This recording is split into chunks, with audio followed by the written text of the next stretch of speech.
በጣምንም ባታምኑም ይሄን ዋንጫ ጨዋታ ያሸነፈው አርሰናል ነው። ዋንጫውን ፒኤስጂ ወሰደው እንጂ አሸናፊው አርሰናል ነው። ይሄንን ምለው ደግሞ ከሁላችሁም ክለብ በላይ ዋንጫን እንዳየ ማድሪድ ደጋፊ ነው። ይሄንን እንዲያስብል የሚያደርገው ብዙ ፋክተሮች አሉ። እያንዳንዳቸውን ልንገራችሁ።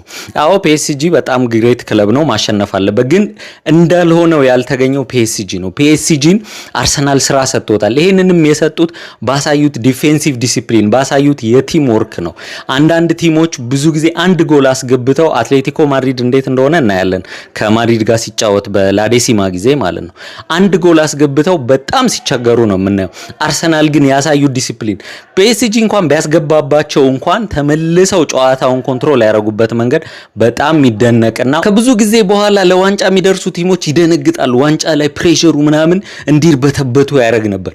ከተጫዋቾቹ በላይ አይ ቲንክ ደጋፊ ነው የደነገጠው ነው ብዬ ማስበው የዚህ አርሰናል ቲም ላይ። ምክንያቱም ተጫዋቾቹ ያሳዩት ኮምፖዘር፣ ያሳዩት መረጋጋት በጣም የሚደነቅ ነው። ቢኮዝ ፈርስት ታይም ፋይናል የሚደርሱ ቲሞች ብዙ ጊዜ ይሄን ያህል ኮምፖዘር አይኖራቸውም። ከረጅም ጊዜ በኋላ አርሰናል እንዲ ደሜን በቃ ያስነሳበት ጨዋታ ነውና በጣም አድንቄያቸዋለሁ። ዴቪድ ራያ መደነቅ አለበት።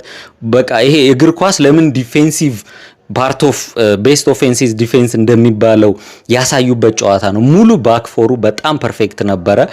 ጋብሪኤል ሊጎሬውን ቢስትም ስቲል ሂ ኢዝ ዘ ቤስት ማን ኦፍ ዘ ማች መባል ያለበት ተጫዋች ነው።